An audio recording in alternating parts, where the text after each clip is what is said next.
دیکھ رہے ہیں؟ جب حالات بدلنے لگتے ہیں تو اس میں سبھی کچھ نہ کچھ کردار ادا کر رہا ہوتا ہے. اچھا. اس میں انٹرنیشنل پریشرز بھی ہیں, خود پاکستان کے اندر ہونے والی غلطیاں بھی ہیں.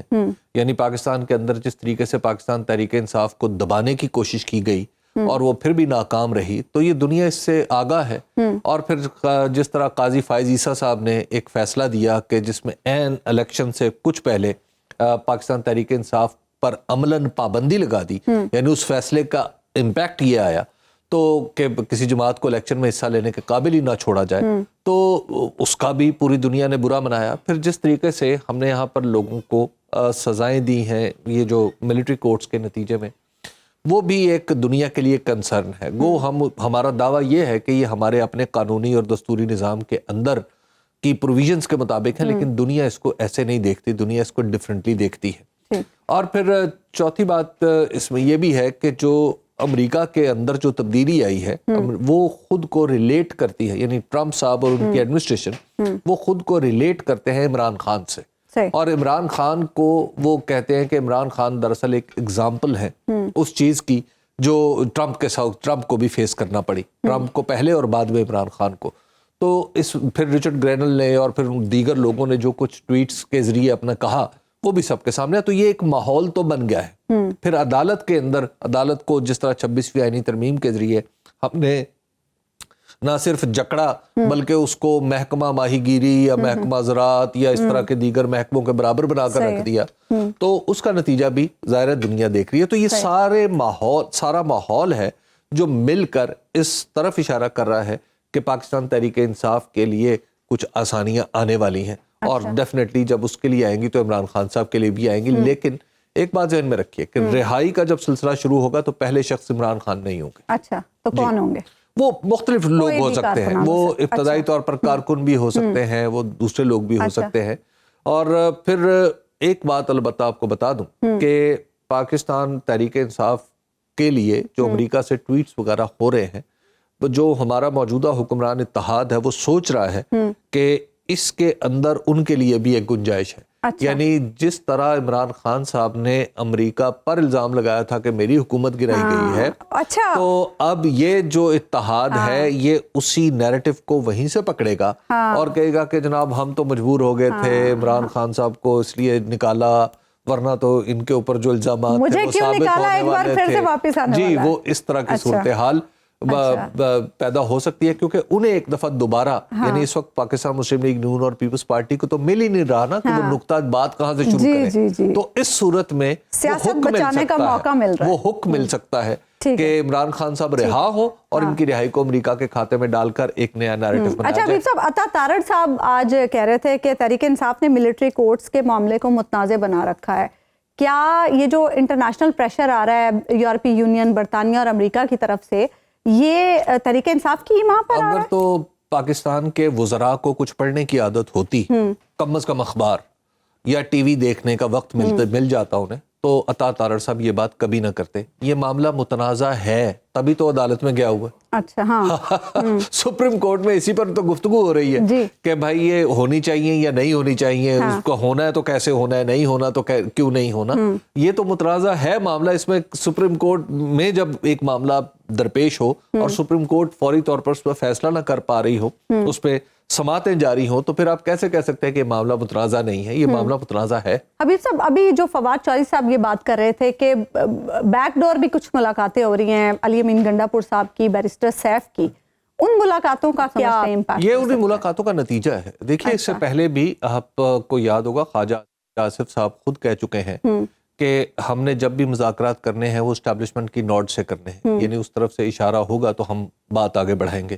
تو یہ تو علل اعلان جب بات سامنے آ چکی ہے, تو اب اس میں کوئی شک نہیں ہے کہ جو مذاکرات ہو رہے ہیں اس میں آشیرواد اسٹیبلشمنٹ کی بھی موجود ہے, بلکہ ایک جو مذاکرات کے اندر گفتگو کرنے والے لوگ ہیں ان سے مطلب آپ کا بھی کچھ رابطہ نہیں, میں رابطے کی نہیں بات کر رہا. مذاکرات کے اندر یہ بات ہوئی اور ان میں سے ایک صاحب نے کہا کہ ہمیں عمران خان کو وہ تمام رعایتیں دینی چاہیے جو پاکستان مسلم لیگ نون کو کسی زمانے میں چاہیے تھیں اور اسے ملی تھی. اچھا۔ تو اس طرح کی باتیں تو ہو رہی ہیں۔ تو اور ان صاحب کا جب اگر آپ کو نام پتا ہو جو میں نہیں بتاؤں گا تو آپ کو اندازہ ہو جائے گا کہ یہ کون صاحب ہے اور بات کہاں سے ہوئی ہے۔ ٹھیک ہے ایک بریک یہاں پر ہم لیں گے، ناظرین واپس آئیں گے تو گفتگو کے سلسلے کو آگے بڑھیں۔ ویلکم بیک ناظرین، آج 25 دسمبر کا دن ہے۔ دو اہم ایونٹس، ایک تو کرسمس کا دن اور دوسری طرف بانی پاکستان قائد اعظم محمد علی جناح کی ولادت کا دن۔ حبیب صاحب، قائد اعظم محمد علی جناح نے ہمیں پاکستان کے لیے ایک ویژن دیا اپنی 11 اگست کی تقریر میں۔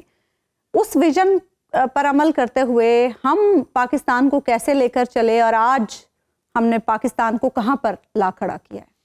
سب سے پہلے تو ہمارے مسیحی بھائیوں کو میری کرسمس، کہ آج جناب حضرت عیسیٰ علیہ السلام کا، مسیح ابن مریم کا یوم ولادت وہ مناتے ہیں، اس دن کو وہ سمجھتے ہیں۔ اور یہ ضروری نہیں کہ 25 دسمبر کو ہی وہ پیدا ہوئے ہوں، اصل بات یہ ہے کہ ان سے مناسبت ہے اس دن کی، تو لہٰذا جہاں ان کے لیے خوشی کا دن ہے وہاں حضرت عیسیٰ علیہ السلام ہمارے بھی نبی ہیں، بالکل، تو حضرت مسیح ابن مریم کی ولادت کی خوشیاں ہمارے مسیحی بھائیوں کو بھی مبارک اور ہم سب کو بھی مبارک۔ دوسری بات، جہاں تک قائد اعظم کی 11 اگست کی تقریر کا تعلق ہے تو یہ وہ تقریر ہے جو کاغذوں میں موجود ہے لیکن عمل میں کہیں نہیں دکھائی دیتی۔ یہ وہ تقریر ہے جو دنیا میں کسی بھی ملک کے بانی نے اپنی پارلیمنٹ یا اپنے قانون ساز ادارے میں کھڑی ہو کر کی ہوتی تو شاید یہ تقریر دستور ہوتی بجائے خود، لیکن پاکستان کی بدقسمتی یہ ہے کہ ہم نے اس تقریر کو مکمل طور پر نظر انداز کیا، اور بعض روایات کچھ اس طرح کی بھی ملتی ہیں کہ اس تقریر کو بعد میں آنے والی حکومتوں نے چھپانے کی کوشش بھی کی، اور اس تقریر کے بارے میں طرح طرح کے خیالات بھی گھڑنے کی یا طرح طرح کے مفروضے گھڑنے کی کوشش کی کہ یہ کبھی ایسی نہیں تھی، یہ تو اخبار میں نہیں چھپی تھی، یہ ایسا نہیں ہوا تھا، یہ ویسا نہیں ہوا تھا، لیکن یہ تقریر ایک متفق علیہ روایت ہے اور تحریری طور پر جو ہم تک پہنچی ہے۔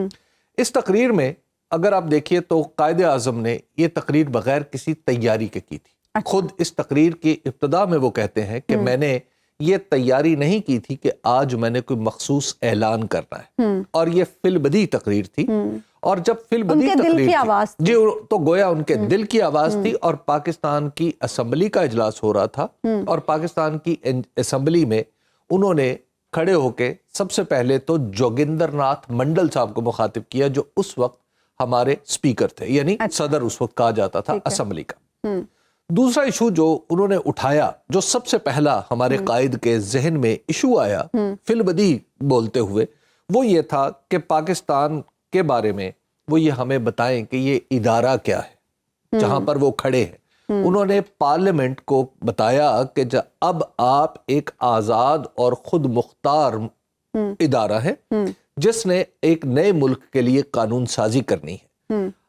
اب آپ یہ دیکھیے کہ ہمارا جو آج کا پارلیمنٹ ہے یہ کتنا آزاد اور خود مختار ہے، اس میں 26ویں ترمیم اور اس سے منسلک جس طرح کی قانون سازی ہم نے کی ہے، اس کی آزادیوں کا کھلم کھلا اظہار ہوتا ہے، اور ہمیں پتہ چلتا ہے کہ جو قائد کا ویژن تھا ہمارا پارلیمنٹ اس سے بہت کہیں دور جا پڑا ہے۔ اور ویسے بھی جو پارلیمنٹ الیکشن کمیشن کے جاری کردہ فارمز کا محتاج ہو اور عوام کے ووٹوں سے منتخب نہ ہوا ہو، اس کا قائد کے افکار سے اور قائد کی گفتار سے دور کا بھی تعلق نہیں ہے۔ اور ان لوگوں کو خیال کرنا چاہیے جو پارلیمنٹ میں بیٹھے ہیں کہ جن کے سامنے قائد کی تصویر ہے اور ان کی نشست فارم 47 کے پائے کے اوپر کھڑی ہوئی ہے۔ دوسرا ایشو جو انہوں نے اٹھایا وہ یہ تھا کہ رشوت اور بدعنوانی۔ رشوت اور بدعنوانی یہ باقاعدہ طور پر پیدا ہو جاتے ہیں جہاں پر کولونائزیشن جہاں جن ملکوں میں ہوئی، جن ملکوں میں کوئی دوسرا راج لگا جو مقامی لوگوں سے تعلق نہیں رکھتا تھا، تو وہاں کرپشن ایک باقاعدہ سسٹم کا حصہ بن گئی تھی، اور ہم سب بھی اسی میں پیدا ہوئے پلے بڑھے، ہمارے بزرگ۔ تو اس وقت بھی رشوت کا پیسہ وہ اس کو زہر قرار دیا تھا قائد اعظم رحمۃ اللہ علیہ نے۔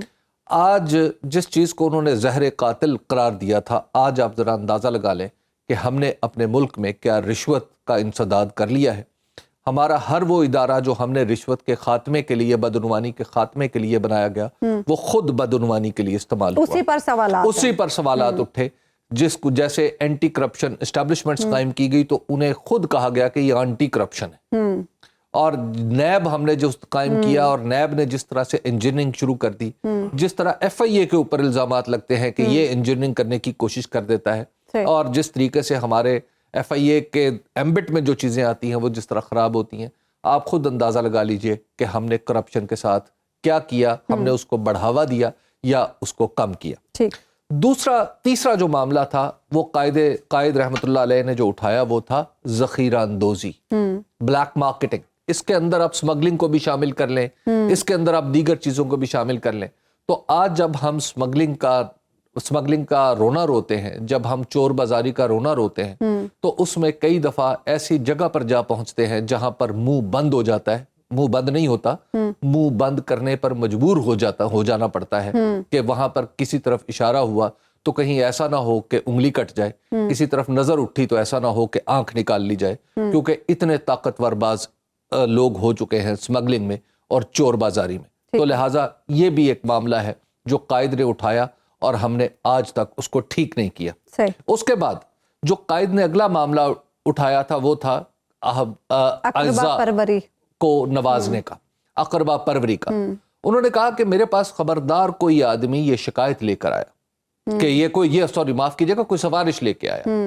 حتیٰ کہ موٹا جو اس کے مالک تھے وہ آئے قائد کے پاس اور انہوں نے کہا کہ محترم میرا جو پیلس ہے وہ ایکوائر کر لیا گیا ہے. قائد نے انہیں جہاں تسلی دی کہ جناب آپ ذرا حوصلہ رکھیں کہ ہمیں اس وقت ضرورت ہے، ہمارے پاس تو کیپٹل بھی نہیں ہے، اور ساتھ انہوں نے کہا کہ آپ DC کو کہہ دیں. انہوں نے کہا میں DC کے کام میں دخل نہیں دوں گا، کیونکہ DC نے وہ ایکوائر کیا تھا مہوٹا پیلس.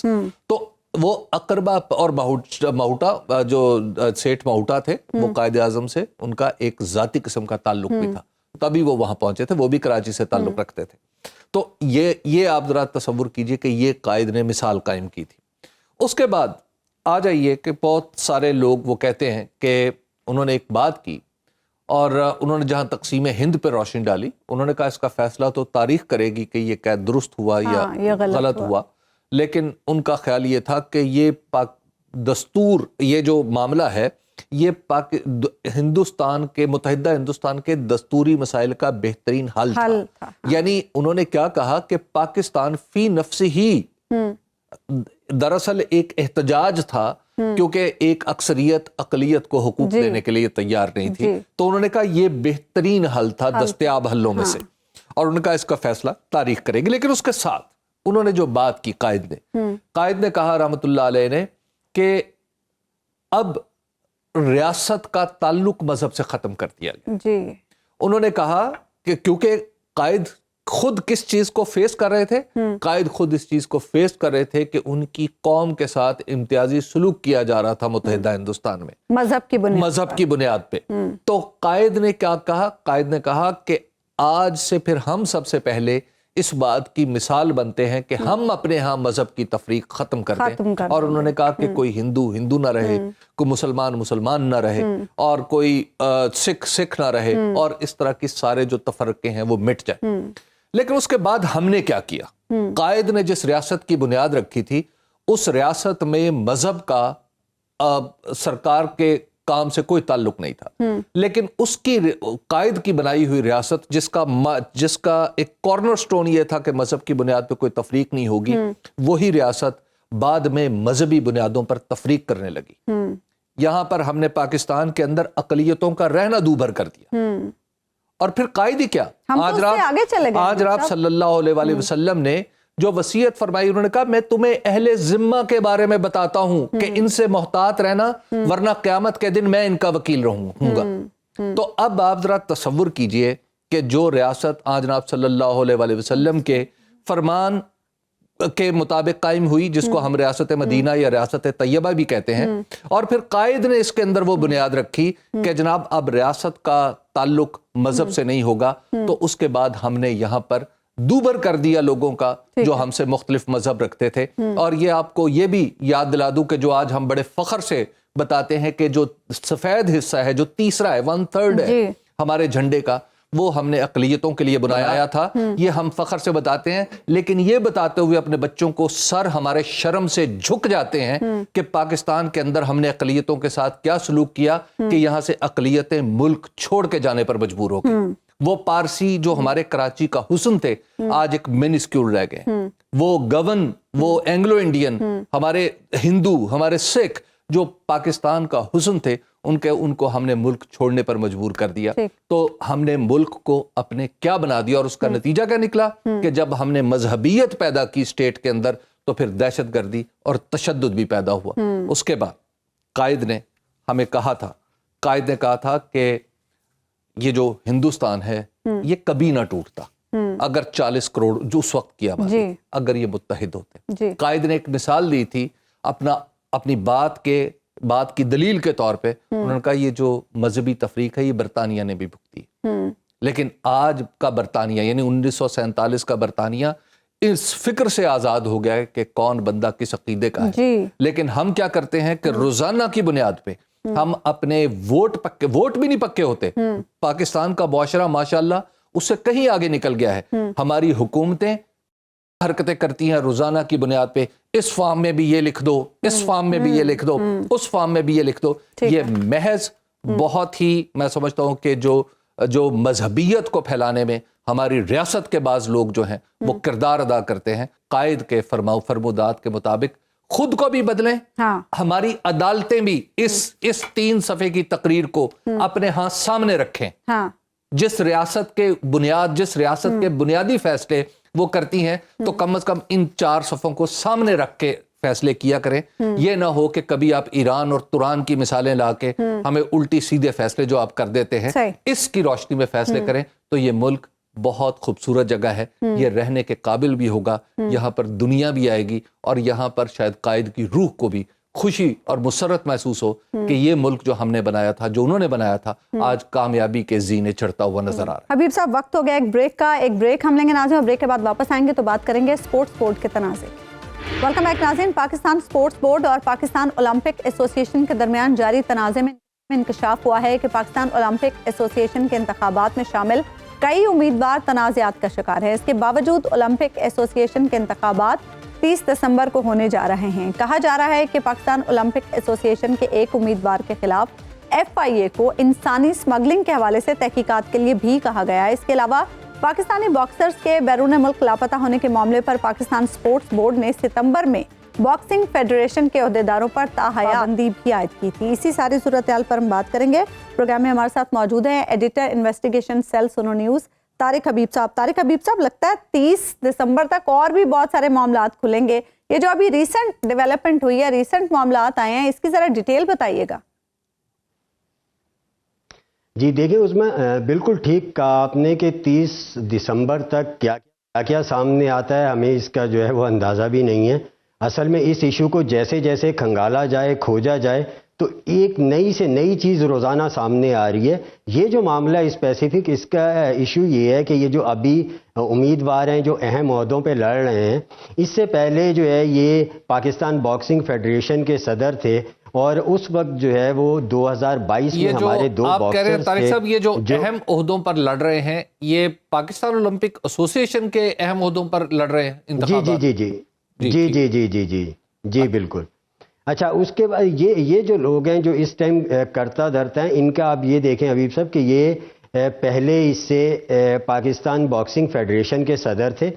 اس وقت 2022 میں ہمارے 2 باکسر برطانیہ میں سلپ ہو گئے تھے, اور پھر 2024 مارچ میں ابھی جو ہے وہ ایک باکسر زہیب اٹلی میں سلپ ہو گئے. تو اس کے اوپر PSB نے ایکشن لیا اور اس نے ایک انکوائری کمیٹی بنائی. انکوائری کمیٹی کی فائنڈنگز آئیں جنہیں باقاعدہ بورڈ آف گورنرز کی جانب سے اپروو کیا گیا اور ایکشن لینے کا کہا گیا. اس میں تجویز یہ تھی کہ اس میں FIA کے اینٹی ہیومن ٹریفکنگ سیل کو یہ کہا گیا کہ آپ چیک کریں کہ اس میں ہیومن ٹریفکنگ کا کوئی ایلیمنٹ تو موجود نہیں ہے. اب FIA اس چیز کی تحقیقات کر رہی ہے. اتنے اہم عہدوں پر, اتنی اہم ذمہ داریوں پر موجود لوگوں کے حوالے سے اس طرح کی چیزیں سامنے آنا یہ یقیناً ایک سنگین معاملہ ہے. اور پھر یہ پہلی دفعہ نہیں ہوا, اس سے پہلے ہاکی میں بھی ہو چکا ہے, اس سے پہلے فٹ بال میں بھی ہو چکا ہے. معاملہ اصل میں یہ ہے کہ یہ جو فیڈریشنز کا گٹھ جوڑ ہے یہ ریاست کے اندر ایک ریاست بنائی ہوئی ہے. یہ پاکستان کو کہتے یہ ہیں کہ انٹرنیشنل جو اولمپکس کا چارٹر ہے وہ ہمیں کہتا ہے کہ ہم جو ہے وہ کسی ریاست کے پابند نہیں ہیں. تو یہ پاکستانی قوانین کو تسلیم ہی نہیں کرتے. اب آپ یعنی پاکستان کے وہ قوانین جو سپورٹس سے متعلق ہیں یا اس سے متعلق ادارے, جی نہیں، پاکستان کے وہ قوانین جو اسپورٹ سے متعلق ہے، اس متعلقہ ادارے، ایون یہ کہ ہمارے جو ہائی کورٹ کے احکامات ہوتے ہیں ان کو بھی نظر انداز کر دیتے ہیں. یعنی ہائی کورٹ نے حکم دیا ہوا ہے کہ جی آپ الیکشن نہیں کروا سکتے، اور یہ الیکشن کروا رہے ہیں. جب تک Pakistan sports board election tribunal نہ بنا دے آپ الیکشن نہیں کروا سکتے. یہ الیکشن کروا رہے ہیں. اس سے پہلے بھی جو ہے وہ 3 ایسوسیشنز الیکشن کروا چکی ہیں. پھر دلچسپ بات یہ ہے کہ ماموں جو ہیں وہ صدر پہ آ جاتے ہیں، بھانجے کو سیکٹری لے آتے ہیں.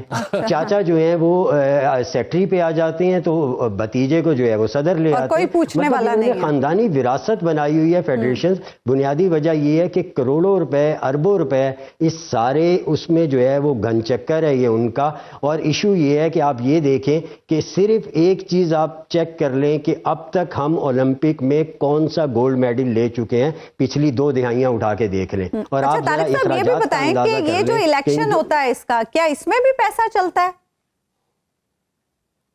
جی بالکل پیسہ چلتا ہے. اس کے بعد یہ کہ یہ جو ہم بات کر رہے ہیں کہ جو فیڈریشنز اولمپک انٹرنیشنل ایسوسیشن سے منظور نہیں ہیں وہ شامل ہیں، وہ اصل میں اپنے ووٹ بڑھانے کے لیے ہیں. سیکنڈ یہ کہ جن فیڈریشنز پہ الزامات ہیں، ڈوپنگ کے ہیں، دیگر الزامات ہیں. اب آپ دیکھیں نا، باکسنگ فیڈریشن کو 18 مارچ کو نکال دیا انٹرنیشنل باکسنگ فیڈریشن نے، پاکستان باکسنگ فیڈریشن کو اپنے پاس سے. اس کے باوجود وہ ووٹ دینے والوں میں شامل. یہ ہمارا جیولن تھرو تو دیکھیں نا، جیولن تھرو میں تو ہم نے ایک تمغہ حاصل کیا ہے، تو وہ تو اس کا مطلب ہے کہ فیڈریشن. دیکھیں حبیب صاحب، آپ کو 5 منٹ لگے یہ یاد کرنے میں کہ ایک تمغہ ہم نے حاصل کیا جی جی اولمپک میں نا. تو مطلب یہ ہماری پوزیشن ہے. یہ ہماری پوزیشن ہے اس میں کہ جس کے اوپر ہم اتنا پیسہ خرچ کر رہے ہیں، جو میرے آپ کے ٹیکس کا پیسہ ہے، وہ جو رہا ہے پاکستان اسپورٹس بورڈ کی کوششیں بالکل جینوئن کوششیں ہیں. اور میرے خیال میں ان کے اوپر حکومت کے جو اعلیٰ عہدیداران ہیں انہیں ایکشن لینا چاہیے. یہ فیڈریشن کی بتائیے ختم ہونی چاہیے. کچھ اس طرح کی خبریں بھی آ رہی ہیں کل، بلکہ آپ ہی نے بات ہمیں بتایا تھا کہ پرائم منسٹر صاحب بھی بیچ میں انوالو ہو رہے ہیں. تو پرائم منسٹر جب ایک طرف فیڈریشنز ہیں تو پھر پرائم منسٹر کیسے انوالو ہوں گے؟ وہ کیا کریں گے بیچ میں آ کے؟ دیکھیں جی، یہ ہمارے پاس جو حبیب صاحب یہ اطلاع آئی تھی، جو ذرائع سے یہ چیز سامنے آئی تھی، وہ یہ تھی کہ یہ جو ابھی تنازع پیدا ہوا ہے، اس تنازع کو ختم کرنے کے لیے جو ہے وہ پی ایم صاحب اور سی ایم پنجاب کی طرف سے جو ہے وہ کوششیں کی جا رہی ہیں. یہ ذرائع بتا رہے ہیں. اور وہ یہ کہہ رہے ہیں کہ یہ تنازع ختم ہو جائے. لیکن کل بھی ہم نے یہی بات کی تھی، ہم آج بھی یہی بات کر رہے ہیں کہ ہمارا مسئلہ چاہے وہ ملک چلانے کا چاہیے، ہم یہ چاہتے ہیں کہ جو ابھی مسئلہ کھڑا ہوا ہے یہ عارضی طور پہ حل ہو جائے. آپ یہ دیکھیں 30 دسمبر تک آپ حل کروا دیں، اس کے بعد ہم پھر وہیں کے وہیں کھڑے ہوں گے اور ہم جنوری معاملات جوں کے تو ہی رہیں گے جب تک اس کا کوئی مستقل حل نہیں ہوگا. بہت بہت شکریہ طارق حبیب صاحب. آپ پروگرام کا وقت ختم. ناظرین آپ سے ملاقات ہوگی انشاءاللہ کل. اللہ حافظ.